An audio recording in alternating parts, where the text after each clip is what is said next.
Sweet. How are we doing, guys? I'm super jazzed about this. I really am. And I just learned that everybody else was wearing it wrong, and I figured out a way to wear it right. And I think that's just what it's all about. So I'm going to bask in that like real quick, because it feels right. It feels right.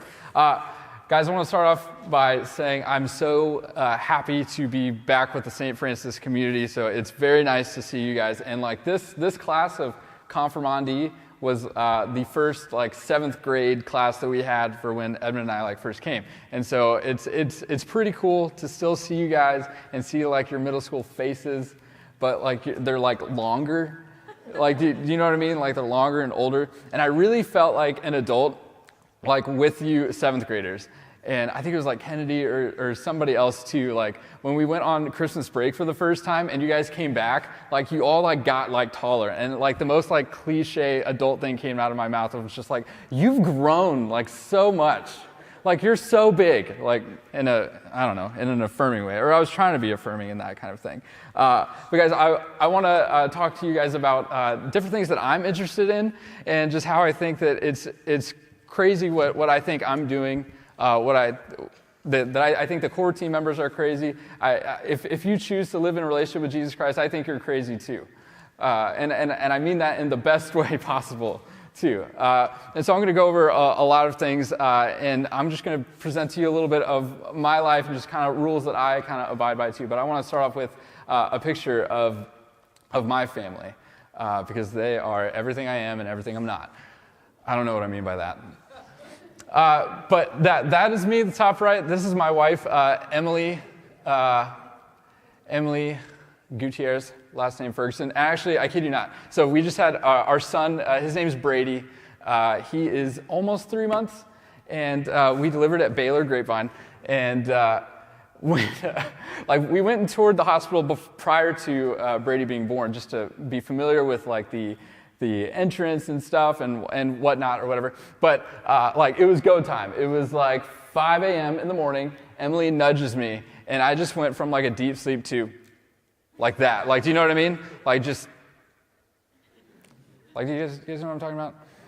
It's like oddly disturbing, like how like alert I was, and I knew what she was gonna say, or I knew what was happening, because she just nudged me, and I said, "Let's do this." I'm not even kidding. Ask my wife. Let's do this. Do that tonight, like with your roommates. Just let's do this.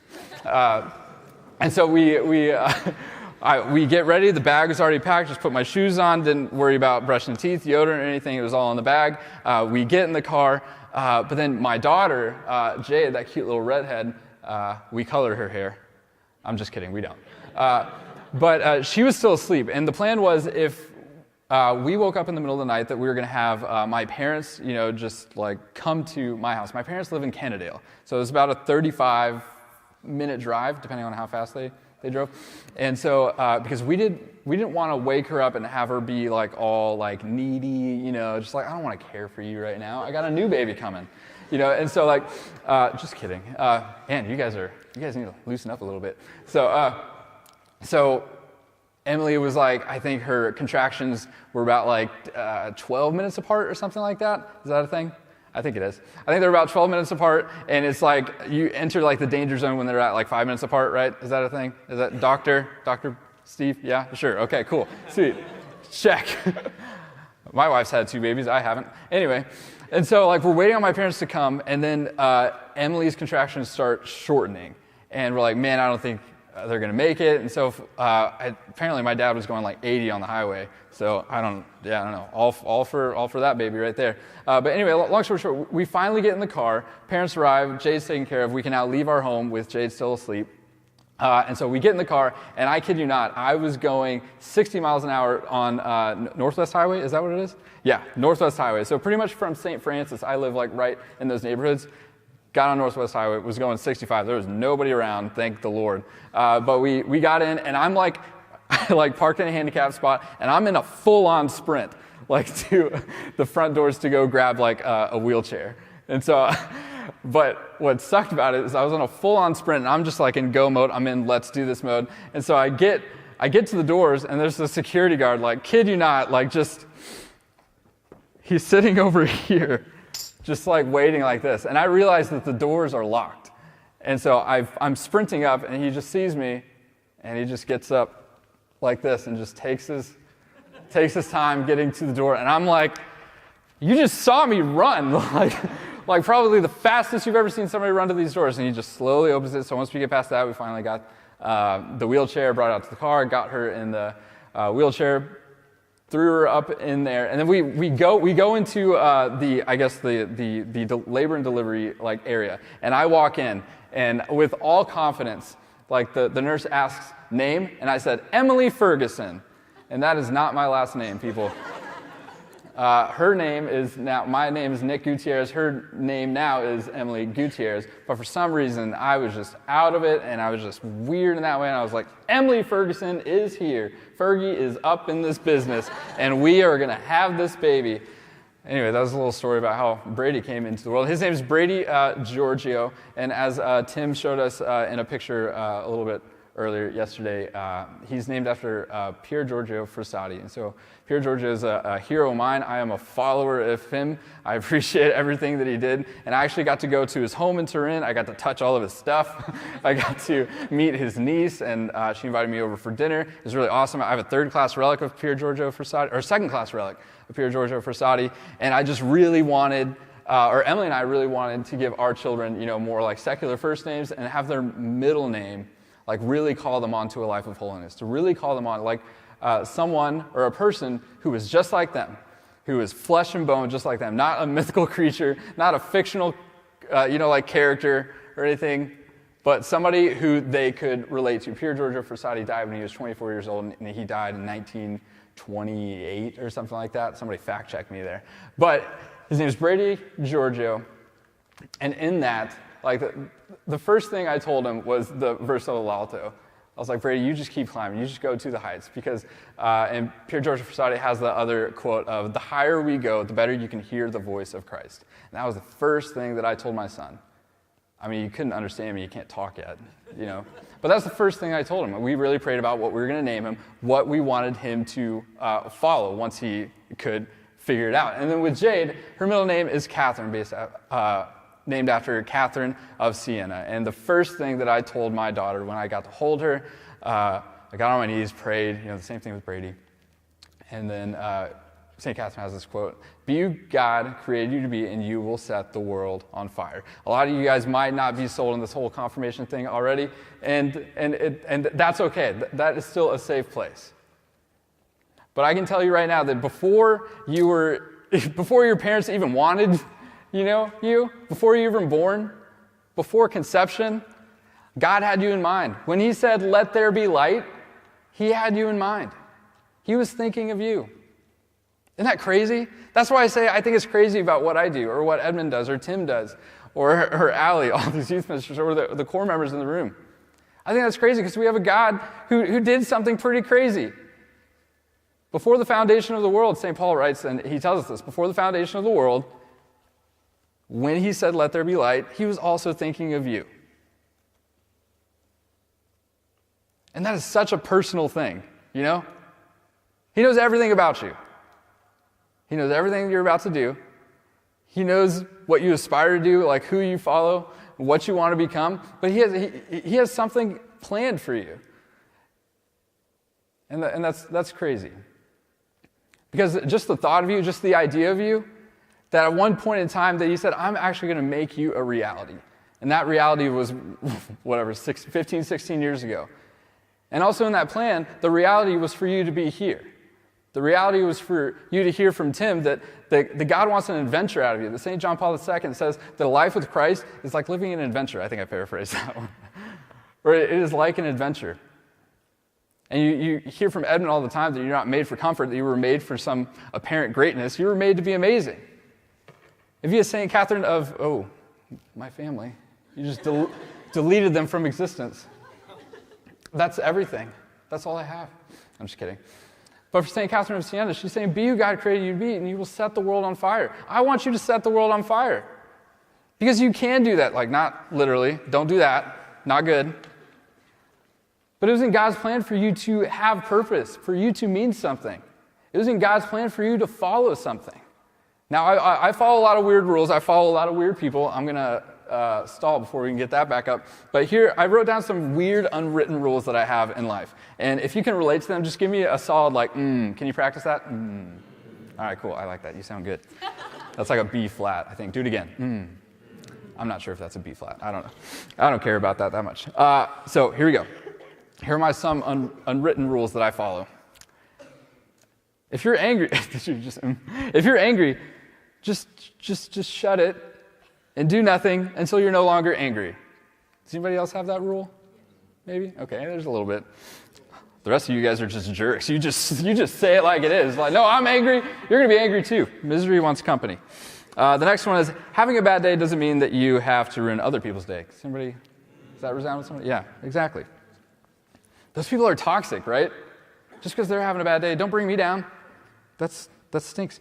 The next one, when someone shows you a picture on their phone, no swiping allowed, right? Doesn't that suck? When you're like, oh, hey, look at my baby, and they're just like, oh, look at this.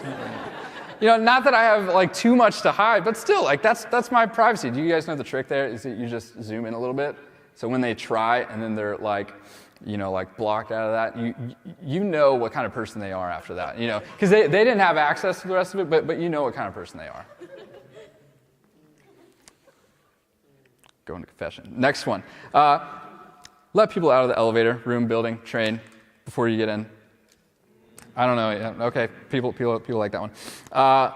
Next one. You can't call shotgun unless you're outside of the building and you can see the vehicle. Anybody else? I follow that rule.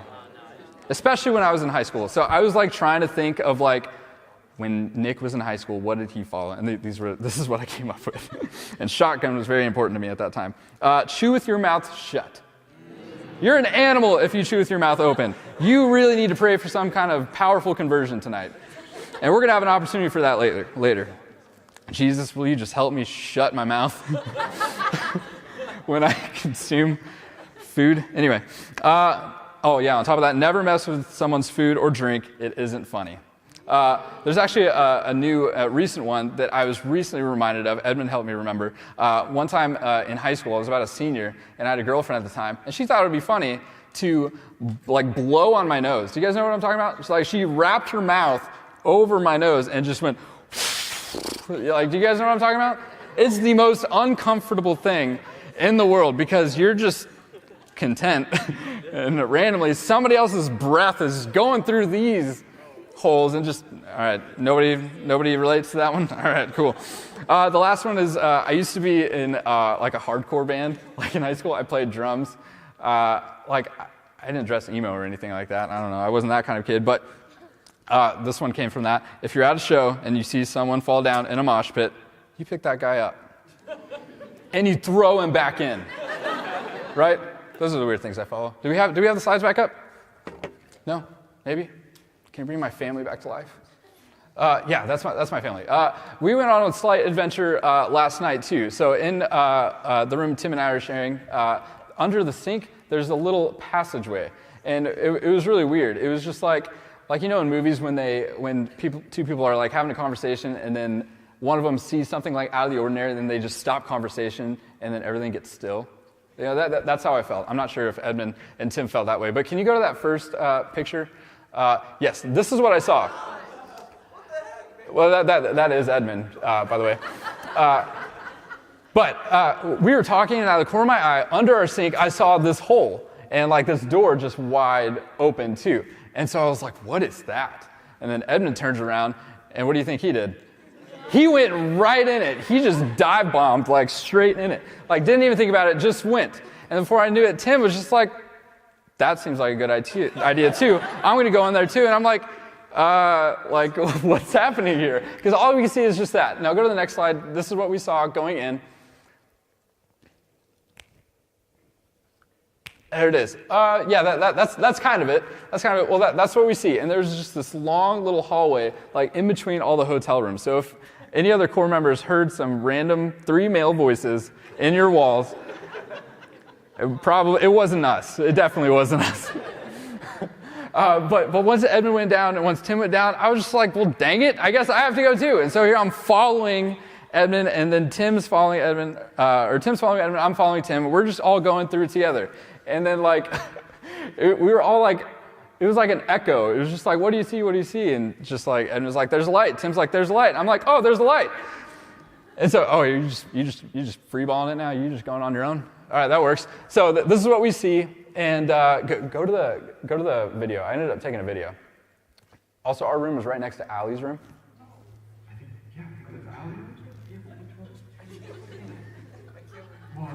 Well, probably two water lines, like one to see, one to sink and one to the bathroom. Dude just banged on the wall. I want to freak Allie out. That was me.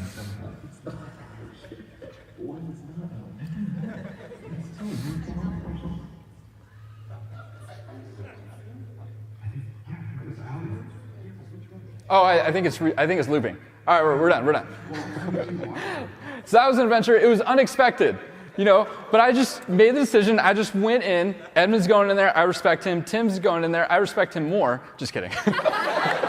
And then I was just going in there, and we're all doing it together as a community. I was following him. He was following the other guy, and then we were doing it, and we were like engaging it together. We ended up making it at the very end of the building, and Edmund found another small little, crawl space that went into another room. He saw a body there. Just kidding. I'm just kidding.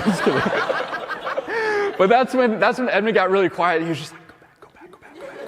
And so we got out of Dodge, and then we just went to sleep. That was it. but it was an adventure. It was like, I was not expecting it, probably in the same way that you weren't expecting this retreat to just be at all like this. Perhaps you're still here because your parents just want you to be here, or it's just by pure obligation, or maybe you're just all in, or maybe you're just somewhere in the middle. And wherever that is, it's okay. We're all followers of some weird compass. Granted that there is one special orientation that I would advocate for. Going on more about my life because I'm full of myself. Let's look at more stuff that I'm following. So on Instagram, I follow this really weird band. It's called Pine Grove. I've been really invested in them. And just in like my recent more fascination with social media, I'm finding out a lot about myself. And it's weird. This band is not like religious at all. They have a potty mouth too. So don't look up this band at all. Don't recommend them. But I'm like invested in them. And they actually have a song, which I might play a little bit later, that caters to my point of just like, maybe you're just like on this wide spectrum. Maybe you're just all in, yes, Jesus, I want to follow you. Or maybe I'm not sold on the fact of whether I want to follow you or not. Or maybe you're like, sometimes I'll follow you, sometimes I won't follow you. But with this, like, I actually made a decision to like, I'm going to follow this band, and that's what it is. So I'm really invested in this band. So next slide. Oh, how did that get there? Oh, I'm sorry. I'm just kidding. But no, like on Facebook and other things like that, like, it'll like recommend stuff of just like based off what you've liked in the past. Like every time I go to Facebook, it's always Edmund. It's always post, Edmund. And I make that conscious decision to follow him, to be invested in his life because I'm learning more about him. I respect him, I follow him, and I ended up being a better person by that too. And I actually mean that in all seriousness too. The next one. The other thing I'm invested in is this guy's name is Jimmy DiResta. He makes stuff. I'm a very handsy kind of person, so I follow him and I actually learn a lot. So I'm really weird into YouTube. I've watched a lot of YouTube, and social media, like I'm kind of in more on the Instagram and Facebook side, not so much the tweet book or the snappity snap. But anyway, I'm just trying to articulate to you that I think I'm very selective about social media. Allie asked me to go give a talk at her parish on social media, and I was like, I don't think I'm the right person for that talk. I really don't, because I'm more of a lurker when it comes to social media, but that still requires me to actually hit that follow button. And I'm actually really selective about who I follow, because I'm just like, is this person worth my time? No, I don't think so. Like, is Logan Paul worth your time anymore? No, I don't think so. Yeah, that was a little dig there. Anyway, you can take that off now. I grew up in a Catholic family, cradle Catholic. I mean, I'm full Mexican, believe it or not, 100%. I don't speak a lick of Spanish other than what I took in high school and college. And as a Mexican family, we just grew up culturally Catholic. We never missed Mass, because if we missed Mass, we might get, electrocuted or something like that. And we prayed before meals. But this notion of orienting our lives to not just religion, or not just this overall just good and nice thing to do, but the idea of orienting our lives to a person in Jesus Christ, pursuing that kind of truth, and following that That was not on the radar at all. We just went to Mass, we prayed before meals, and I went to my youth group purely just to hang out with the ladies. Anyway, and I say that really not to be that funny, but it was true. That was really the only reason why I went. My older brother was going too, and so my mom was just like, take your younger brother. So I was just there, and I was just kind of around, and I kind of got involved in the community. And maybe that's true for you here. Maybe I perfectly described you. If that is, come talk to me, and I will teach you my ways. Anyway, so right after high school, I started serving with this ministry called Net. A lot of some of the other leaders have been talking about it too. There at Net, I was put in a setting where I had to make a decision. At the time when I got accepted onto Net, I was not living a virtuous life. I was not really pursuing Jesus Christ. I was not really following him in any kind of way. For some reason, God called me to Net, and I was there. And I remember standing there with 100 other missionaries. I remember thinking, like, I am very different from all of you. And maybe you feel that way too. Maybe you came here through the doors last night, and you're like, I'm very different from all of you. And I remember I had to make a decision. I had to make a decision of just like, man, should I just go home right now? Or should I just kind of just see what's going on? I ended up staying for a little bit, and it was just like, let's see what's going on. And then I realized that it wasn't them that were different, but I was different, and they had something that was actually really, really attractive. And they were all oriented around one person. They all followed like this one person. And I had no connection with this one person, and I had no idea like that this person was like the source, that this person was really it, that this person was actually real. Believe it or not, when I served on Net, my first year when I was about 19 years old, I got accepted to be a missionary with Net Ministries. I was still unsure if God was real. Isn't that weird? That's why it's crazy that I'm here. That's why I'm saying that God knew that I was going to be here, that I was going to be this in love with Jesus Christ, this in love with this church, and actually doing this as my profession. But let me back up a little bit more. Also, when I was in high school, I got really good at this game called poker. I was a huge follower of this game called poker, and I got really, really good. Growing up, family taught us how to play at Christmas, at Thanksgiving. We all played just with change and stuff, and I got exposed to the notion of gambling at a very early age, and it wasn't that great. I remember my grandma was teaching me and my brother at one point. We were about like 8 years old, and I remember my dad came to pick us up at her house, and I remember he got very upset, and I just didn't understand. I was like, what, this is a game. And then I got a little older, and then I figured out that I could actually make a little bit more money. And when I turned 18, I even started going to WinStar. And then once I went to WinStar, I was making a lot of money. I found underground games in Arlington, and I was playing there too. And I was a huge follower of this game. This game like encompassed my life. Everything that I was doing, everything that I was thinking was just revolving around this game of poker. A lot of people say it's not really gambling, it's strategy, you're playing the person. And I got really good. Not to toot my own horn, but I got really, really good. And the only thing that stopped me was actually going on this thing called Net. I didn't have the language at the time. I had no relationship with Jesus Christ. But for some reason, I just wasn't at peace with whatever was happening. I just decided, I'm going to do Net. And so probably about like 6 months into my service with Net Ministries, we're traveling all over the country, putting on retreats very similar to this with high schoolers and middle schoolers. And it leaked out on the retreat that I used to be this poker pro. And whoa, we made a lot of money. And my middle schoolers wouldn't shut up about it too. And so like I ended up sharing some stories so we can continue with our small group. And then that talk was like on identity and like who we are and what we were made for.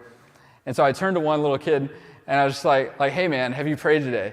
And he was like, no. I was like, have you eaten today? He was like, yeah, duh. I was like, well, you love food more than you love God.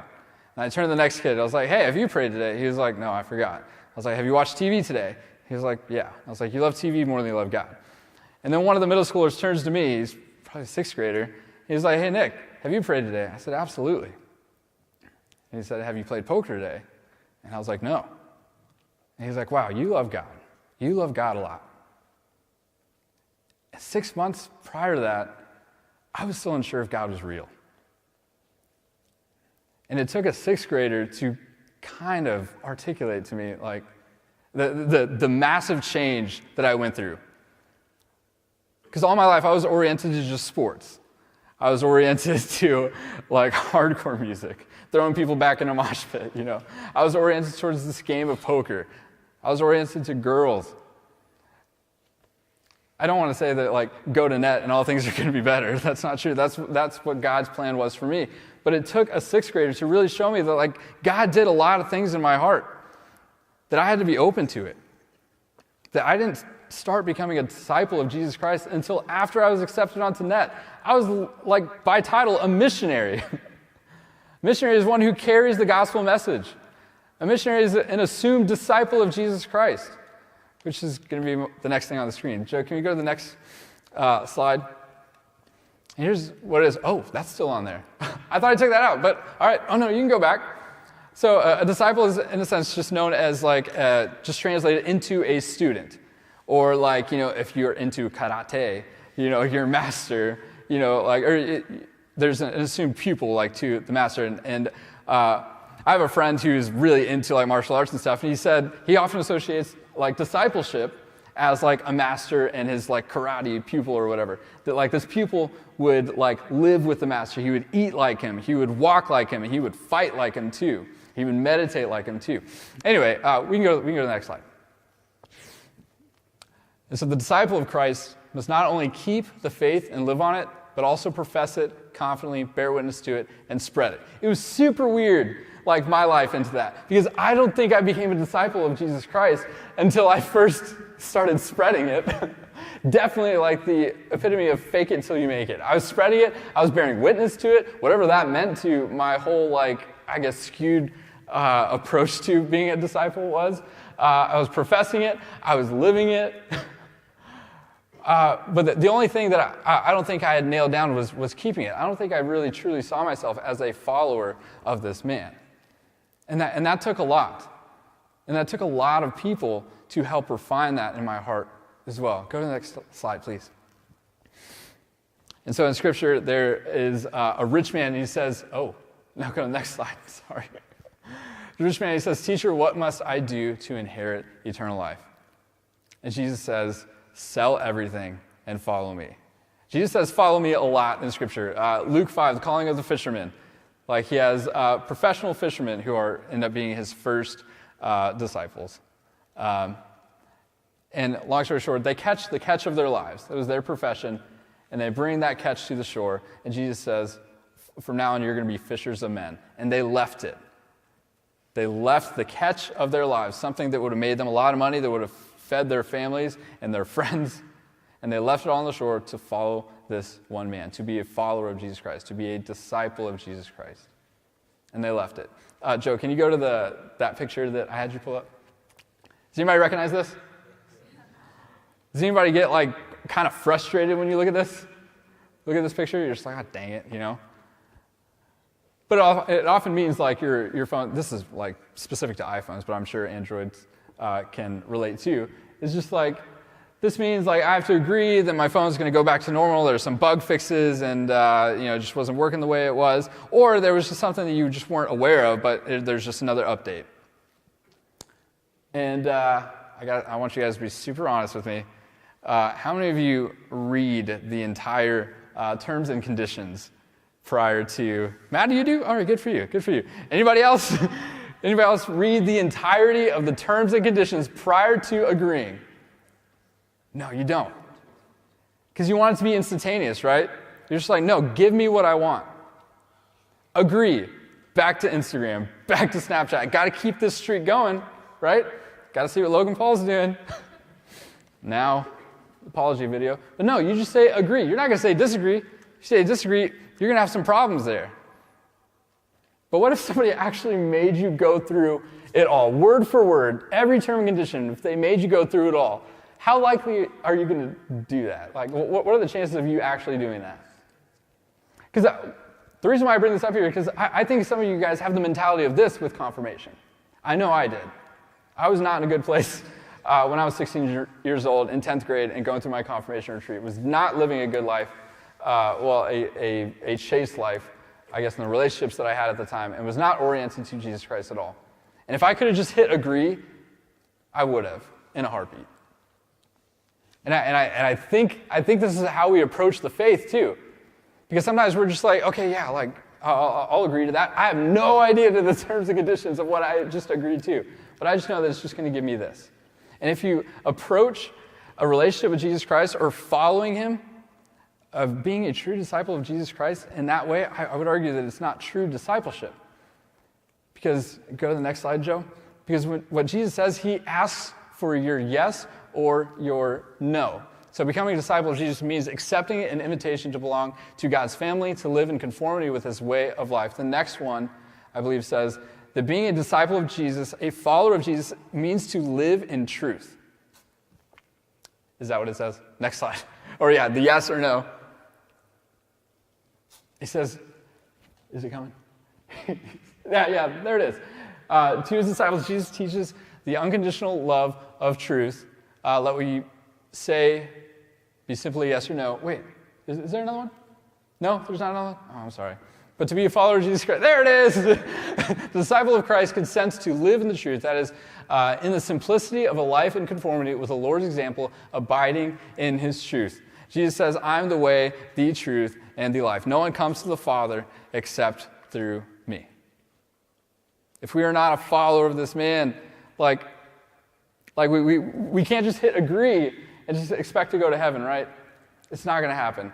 To be a disciple of Jesus Christ, you need to do 4 things. And the first is live a life of virtue. I think it's coming up. So virtue, in its simplest definition, is a disposition oriented to the good. You middle schoolers here might remember me saying, like, this is what? Does somebody know what this is? Yeah, it's a music stand. I can put music on it, I can put my iPad on it, I can put my phone on it, and people would say this is a virtuous music stand because it is holding what it needs to hold, right? Could I put my laptop on here? Yeah, I could. Could I put my guitar on here? Well, I might.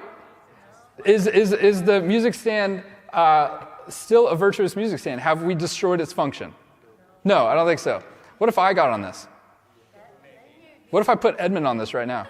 How many of you guys want to see that right now? I'm just kidding. But yeah, if we start putting a car on this, like it loses its function. It stops being a virtuous music stand because it won't be able to do that. It wasn't designed for that. If you live a life of virtue, a disposition oriented to the good, if you live a life of truth, that's what's going to happen. Because if you follow truth, you're following Jesus Christ. And so the first one is virtue. The next one is, actually I don't remember it. Is it up there? Oh, no, it's not? Okay, it's over here then. Grace. So how am I doing on time here? Oh, I'm done. St. Paul says, my grace is sufficient for you, or God's saying that to him, my power is made perfect in weakness. If you live a life of virtue and you acknowledge that grace is freely given, that God wants to give this to you, your life is going to look pretty different. Stay close to, I'm selecting it as if it's going over here. Stay close to the church and her sacraments. Jesus is the source and summit of all Christian life, and you're going to look pretty good after you start doing that every single day even, because you have the opportunity to do that. And the last one is prayer. Mark Hart says a lot of the times prayer doesn't help your relationship with God. Prayer is your relationship with God. How do you expect to follow someone if you can't communicate with that person? Being a disciple of Jesus Christ isn't just reserved for select people. It's reserved for everyone. It's reserved for you. And Jesus had that in mind when he, way back at the beginning of time, when he said, let there be light, he was thinking of you, and he wants you to follow his son. I want to play a song real quick from that band.